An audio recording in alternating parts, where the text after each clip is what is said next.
తెలుగుదేశం జనసేన సీట్ల సర్దుబాటు కొలిక్కి వచ్చింది అని అంటున్నారు. ఇప్పటికే మెజార్టీ స్థానాలపై అవగాహన కుదిరిందని, మరికొన్ని నియోజకవర్గాలపై మాత్రం చర్చలు జరుగుతున్నాయంట. సంక్రాంతి తర్వాత ఏ పార్టీ ఎక్కడి నుంచి పోటీ చేస్తుందో అధికారికంగా వెల్లడిస్తారని చెబుతున్నారు.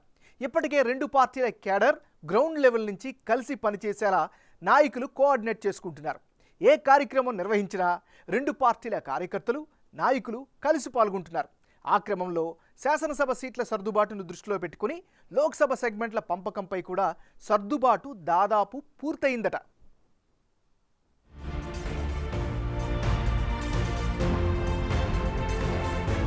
ఆంధ్రప్రదేశ్లో తెలుగుదేశం జనసేనల పొత్తు ఎప్పుడో ఖరారైంది. ఇక ఇప్పుడు సీట్ల సర్దుబాటు కూడా చివరి దశకు వచ్చిందట. పొత్తులో భాగంగా జనసేనకు 25 అసెంబ్లీ స్థానాలు, 4 పార్లమెంటు స్థానాలు ఇవ్వాలని టీడీపీ భావిస్తున్నట్లు ప్రచారం జరుగుతోంది. జనసేన నేతలు కొందరు 35 అసెంబ్లీ స్థానాలు, 10 పార్లమెంటు స్థానాలు ఇవ్వాలని డిమాండ్ చేస్తున్నప్పటికీ టీడీపీ ఇస్తామంటున్న సంఖ్యకే పరిమితమయ్యే పరిస్థితి కనిపిస్తుందంటున్నారు.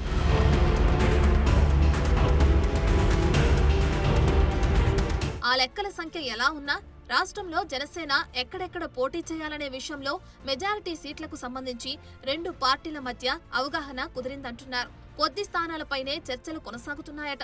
సంక్రాంతి తర్వాత అధికారికంగా ప్రకటించేందుకు రెండు పార్టీలు సమాయత్తం అవుతాయంట. సంక్రాంతి కన్నా ముందే సీట్ల విషయం ప్రకటించాలని తొలుత భావించారు. అయితే పంపకాల లెక్కలు పూర్తి కాకపోవడంతో పండుగ తర్వాతకు పోస్ట్ పోన్ అయిందట.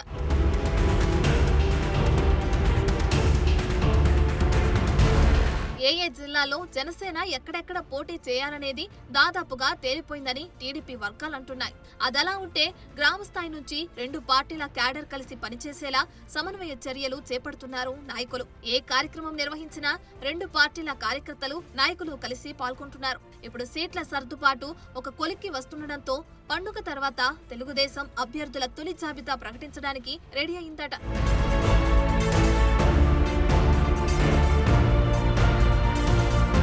జనసేన అధ్యక్షుడు పవన్ కళ్యాణ్ ఒకవైపు టీడీపీతో చర్చిస్తూనే మరోవైపు పార్టీ నియోజకవర్గ ఇన్ఛార్జీలతోనూ సమావేశమవుతున్నారు. జనసేన ఎక్కడెక్కడ పోటీ చేసేందుకు అవకాశం ఉంది, అక్కడ పార్టీ బలం ఏమిటి, టీడీపీ శ్రేణులతో సమన్వయం ఎలా ఉంది, అభ్యర్థుల అంగ అర్ధబలం తదితర అంశాలను జనసేనాని తెలుసుకుంటున్నారు. ఇప్పటికే ఉమ్మడి గుంటూరు, కృష్ణా జిల్లాలకు చెందిన కొందరు నియోజకవర్గ ఇన్ఛార్జీలతో పవన్ చర్చించారు. కాకినాడ లోక్సభ నియోజకవర్గంలో వరుసగా 3 రోజుల పాటు సమావేశాలు నిర్వహిస్తున్నారు.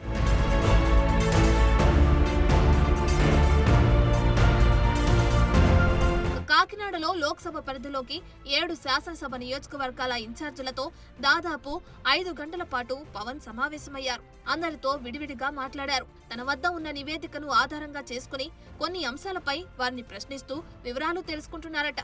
ఆ నియోజకవర్గంలో క్యాడర్, కమిటీల ఏర్పాటు, స్థానిక సమస్యలు, పార్టీ బలాబలాలు, లోపాలు, ప్రత్యర్థి పార్టీ పరిస్థితి తదితర అంశాలన్నీ ఆ చర్చల్లో వస్తున్నాయంట.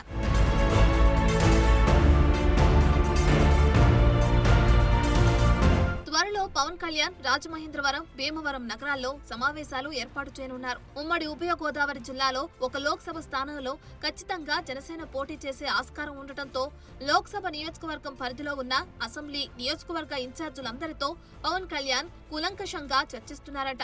శాసనసభ సీట్ల సర్దుబాటును దృష్టిలో పెట్టుకునే కాకుండా ఏ లోక్సభ స్థానంలో గెలిచే అవకాశం ఉందనే కోణంలోనూ జనసేనాని వివరాలు సేకరిస్తున్నారంటున్నారు.